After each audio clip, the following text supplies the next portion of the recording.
pagi hari ini kita akan memulai pembelajaran kita.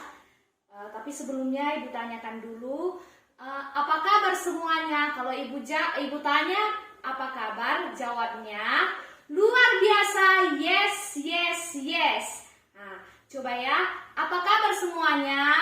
Luar biasa, yes, yes, yes. Baiklah anak-anak, pada pagi hari ini kita akan melakukan pembelajaran kita, yaitu dari materi tema 9, pembelajaran kedua mengenai hak dan kewajiban. Sebelum memulai pembelajaran, ada baiknya kita berdoa dulu. Mari kita bersatu dalam doa. Marilah kita berdoa dalam nama Bapa dan Putra dan Roh Kudus. Amin. Amin, dalam nama Bapa dan Putra dan Roh Kudus. Amin. Anak, materi yang akan kita pelajari yaitu mengenai hak dan kewajiban terhadap lingkungan, hak dan kewajiban terhadap sumber energi, lalu hak dan kewajiban terhadap sumber daya alam, lalu hak dan kewajiban sebagai warga negara, dan akibat tidak melaksanakan kewajiban dan mendapatkan hak. Baiklah anak-anak, lalu yang terakhir itu sikap persatuan dan kesatuan. Nah, hak adalah sesuatu yang mutlak menjadi milik kita, dan kewajiban itu adalah kita kerjakan dengan disertai perasaan bertanggung jawab. Nah, adapun hak dan kewajiban terhadap lingkungan itu adalah yang pertama, menjaga kelestarian lingkungan. Lalu haknya menikmati lingkungan yang segar. Lalu menikmati lingkungan yang nyaman. Dan kewajiban dari terhadap lingkungan itu adalah yang pertama, reboisasi atau menanam pohon di hutan atau tanah yang gersang atau gundul. Lalu yang kedua, tidak membuang sampah ke sungai. Dan yang ketiga, tidak melakukan perburuan.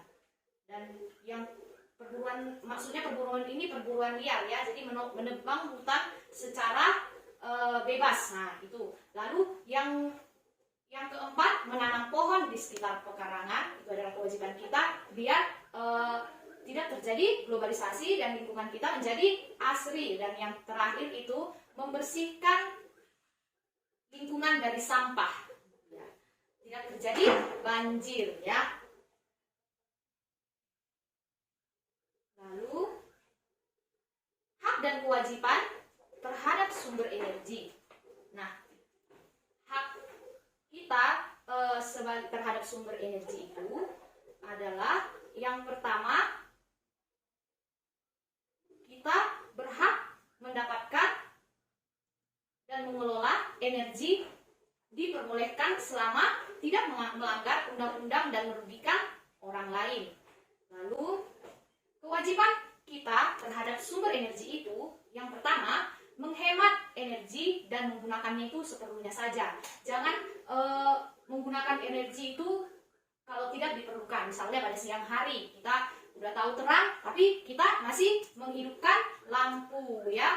Lalu yang kedua itu, memanfaatkan teknologi dan peralatan yang ramah lingkungan. Nah, lalu yang ketiga, menjaga dan melestarikan alam dan menjaga ketersediaan sumber energi. Adapun yang keempat, melakukan reboisasi untuk menjaga ketersediaan sumber air. Lalu yang terakhir itu menggunakan energi alternatif. Sumber-sumber energi yang ada di Indonesia itu dikelola dan diciptakan untuk kepentingan orang banyak. Orang itu memiliki hak dan kewajiban terhadap sumber daya alam. Nah, setiap orang juga memiliki hak dan kewajiban untuk menjaga sumber daya alam. Nah, berikut ini merupakan hak dan kewajiban terhadap sumber daya alam. Dan haknya itu yang pertama adalah mendapatkan dan mengelola sumber daya alam dan diperbolehkan selama tidak melanggar undang-undang dan merugikan orang lain. Lalu terpenuhinya kebutuhan air bersih dan untuk kebutuhan manusia sehari-hari. Kewajiban terhadap sumber daya alam itu yang pertama mengurangi kegiatan yang banyak menghabiskan sumber daya alam. Lalu pemanfaatan teknologi dan peralatan yang ramah lingkungan. Dan yang ketiga menjaga dan melestarikan alam untuk ketersediaan dari sumber daya alam.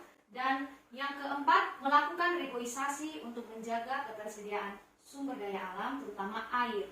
Dan yang terakhir, mematikan keran air saat tidak dipakai. Jadi kalau tidak diperlukan keran air itu dimatikan saja ya anak-anak, karena itu akan menghabiskan ketersediaan air di bumi. Dan dengan melakukan reboisasi, maka alam pun menjadi lebih baik untuk dan tidak terjadi globalisasi, dan ketersediaan air pun menjadi lebih banyak ya, dan udara kita bisa menjadi lebih segar, nah dan yang lain-lainnya. Nah lalu yang selanjutnya hak dan kewajiban sebagai warga negara.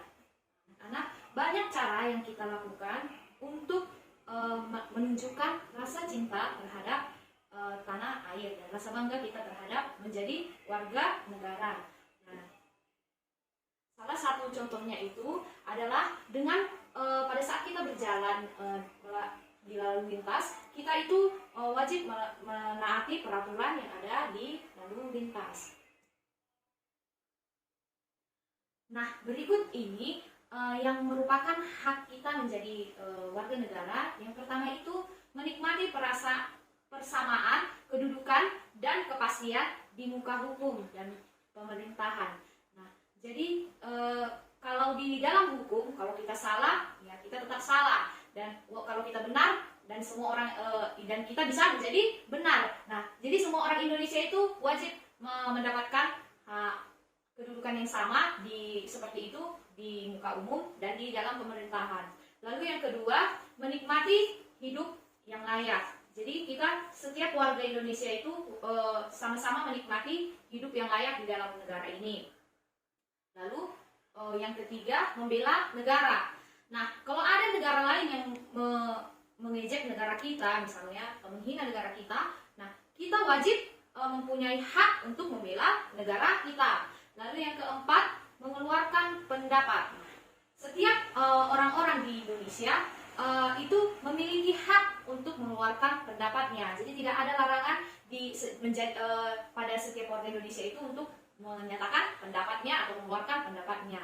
Lalu yang kelima, nah kita juga menjadi seorang warga Indonesia itu memiliki hak beragama dan beribadah. Jadi apapun agama kita memiliki hak untuk menjunjung agama kita dan percaya terhadap agama kita dan maupun beribadah terhadap peraturan yang ada di agama kita. Lalu yang keenam itu mendapatkan pendidikan yang layak. Nah, jadi tidak ada larangan kepada setiap warga Indonesia untuk mendapatkan pendidikan yang layak. Jadi jangan karena dia malas belajar gitu, jadi nggak perlu dia mendapatkan pendidikan yang layak. Setiap orang itu memiliki pendidikan yang layak, tapi yang terutama itu adalah dengan menumbuhkan niat yang lebih baik. Jadi akan lebih layaklah kita mendapatkan pendidikan dan lebih pintar kita, ya kan? Makanya jangan malas-malas belajar ya anak-anak. Nah, lalu yang ketujuh itu adalah mengembangkan kebudayaan. Nah, kebudayaan tradisional yang kita miliki itu harus kita kembangkan. Nah, kita pun harus bangga terhadap kebudayaan yang kita miliki di Indonesia. Lalu yang terakhir itu menikmati kekayaan alam, ya. Dan adapun kewajiban menjadi sebagai warga negara itu adalah yang pertama menjunjung hukum dan pemerintahan Indonesia. Lalu yang kedua menjaga kelestarian lingkungan sekitar, lalu membayar pajak. Jadi kalau ada pajak yang diberikan oleh pemerintah itu wajib kita bayar. Jangan pula nggak kita bayar ya. Lalu yang keempat, mengikuti pendidikan dasar. Lalu yang kelima itu adalah membela negara. Ya, tadi kan udah Ibu bilang kan, kalau misalnya ada negara lain yang mencela agama kita ataupun menghina negara kita, kita sebagai warga Indonesia wajib untuk membela negara kita. Ya.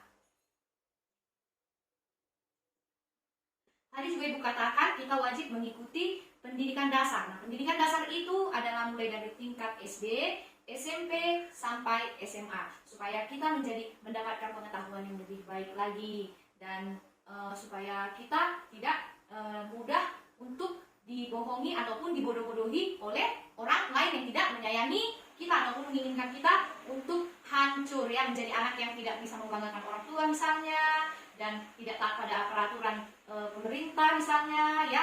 Jadi kita itu wajib mengikuti pendidikan dasar. Ya, anak-anak mulai dari tingkat apa tadi? SD sampai SMA, ya. Nah, dengan kita melaksanakan hak dan kewajiban itu dengan baik, maka akan menimbulkan rasa yang aman, nyaman, dan tentram. Dan jika kita tidak melakukan hak ataupun tidak melaksanakan hak dan kewajiban yang telah kita pelajari tadi, akan mengakibatkan kita tidak mendapatkan hak, dan itu seperti orang yang haknya dilanggar kemudian tidak menjalankan kewajibannya. Dengan tidak mendapatkan hak, orang yang haknya dilanggar itu kemungkinan tidak menjalankan kewajibannya.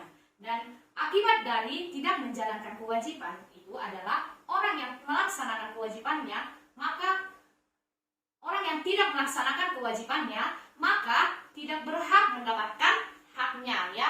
Kalau kita tidak melaksanakan kewajiban kita, maka tidak berhak kita mendapatkan hak-hak yang telah kita miliki. Dan ataupun sebaliknya, jika kita tidak kita melanggar hak, dan kita juga tidak berhak untuk menjalankan kewajiban kita.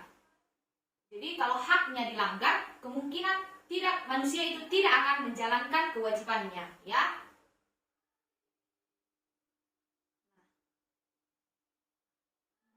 Nah, mari kita lanjutkan pada sub materi yang keenam, yaitu sikap persatuan dan kesatuan.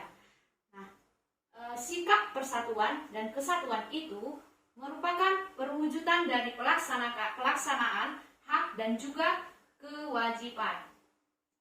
Dan banyak sekali bentuk-bentuk dari perwujudan dan persatuan dan juga kesatuan. Yang pertama itu adalah kerjasama dan juga kerja bakti. Kedua hal ini sering anak-anak jumpai pada lingkungan sekitar kita, lingkungan masyarakat. Nah, mari kita bahas mengenai kerjasama. Yang pertama yaitu kerjasama warga masyarakat dalam menjaga kelestarian. Kerjasama masyarakat dalam kelestarian lingkungan, yaitu anggota masyarakat merupakan unsur yang menikmati sumber daya alam, sekaligus unsur yang merasakan langsung dampak jika terjadinya kerusakan lingkungan alam. Oleh karena itu, ya, setiap anggota masyarakat berkewajiban bahwa bahu-membahu dan bekerja sama dalam menjaga kelestarian lingkungan. Ya, anak-anak, dan berikut ini merupakan upaya-upaya yang dapat dilakukan secara bekerja sama dalam melaksanakan dan menjaga kelestarian lingkungan dan sumber daya alam yang kita miliki, yaitu maka untuk melaksanakan kerja bakti, lalu kerja bakti atau kebersihan secara rutin.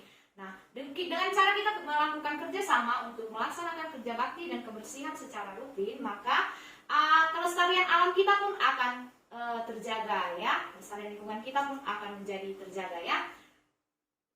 Lalu yang kedua, saling mengingatkan jika ada yang merusak lingkungan. Lalu yang ketiga, melakukan kegiatan reboisasi di lingkungan sekitar tempat tinggal. Nah, dengan melakukan reboisasi atau penanaman ulang, maka kerusakan lingkungan di sekitar tempat tinggal kita pun akan tercegah ya. Lingkungan sekitar kita pun akan menjadi lebih bersih, asri, dan lebih segar. Ya, Nak. Lalu yang keempat, mengelola sampah dengan baik. Nah, dengan mengelola sampah dengan baik, misalnya membuang sampah dengan tidak sembarangan atau pada tempatnya, maka banjir pun tidak menjadi ada ya, tidak akan terjadi banjir di daerah sekitar kita. Dan lingkungan kita pun akan menjadi terjaga dan lestari ya. Lalu kerja sama warga masyarakat,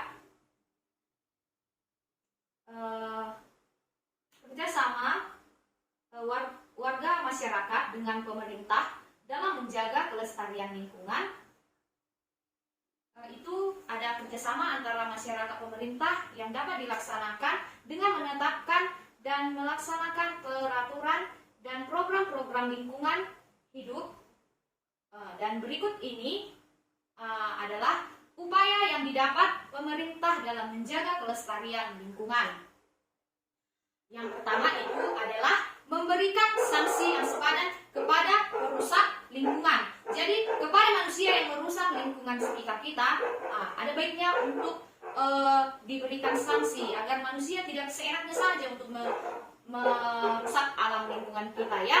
Lalu yang kedua, memberikan hadiah dan penghargaan pribadi ataupun terhadap kota yang menjaga kelestarian lingkungan seperti Adipura dan Kalpataru. Dan kalau ada hadiah seperti ini kan, pasti masyarakat pun akan biasanya lebih taat pada aturan. Jadi dengan adanya hadiah dan penghargaan pribadi ataupun kota yang menjaga kelestarian lingkungan, maka lingkungan kita pun akan lebih terjaga karena manusia akan lebih menaati peraturan untuk tidak merusak lingkungan. Lalu yang ketiga itu membentuk LMDH atau Lembaga Masyarakat Desa Hutan untuk mengontrol secara swadaya kelestarian hutan. Ya. Lalu yang terakhir adalah menyediakan tempat pembuangan sampah. Nah, jika masyarakat dan pemerintah melaksanakan kewajiban terhadap lingkungan, maka manfaat dari lingkungan pun bisa kita dapatkan ya. Nah, semoga materi yang Ibu sampaikan ini pada hari ini ya dapat bermanfaat bagi anak-anak Ibu semua. Nah, tiba saatnya kita sekarang pada pemberian tugas. Nah, di buku kalian ada tugas hak kita tentang hak kita terhadap lingkungan, sumber energi maupun sumber daya alam. Lalu yang kedua, kewajiban kita terhadap lingkungan, sumber energi maupun sumber daya alam. Lalu coba kalian kerjakan itu dengan teliti. Dan ada tugas lagi yang ini, perilaku orang-orang di sekitar kita. Contohnya yang perilaku orang-orang yang boros energi. Lalu contoh perilaku orang-orang yang hemat energi. Lalu yang terakhir, perilaku orang-orang di sekitarku, yang perilaku yang bertanggung jawab dalam memanfaatkan sumber daya alam. Lalu perilaku orang yang tidak bertanggung jawab dalam memanfaatkan sumber daya alam. Jadi coba kalian kerjakan itu di rumah ya anak. Besok pada saat kita melakukan pembelajaran lagi akan kita bahas materinya ya. Nah, kalian juga bisa meminta bantuan orang tua atau saudara kalian untuk mengerjakan tugas tersebut ya. Nah, sekianlah materi yang dapat Ibu sampaikan. Mohon maaf bila ada kesalahan ataupun kekeliruan dalam menyampaikan materi. Anak-anak, jangan lupa sebelum kita pulang, ada baiknya kita berdoa dulu. Mari kita bersatu di dalam doa. Dalam nama Bapa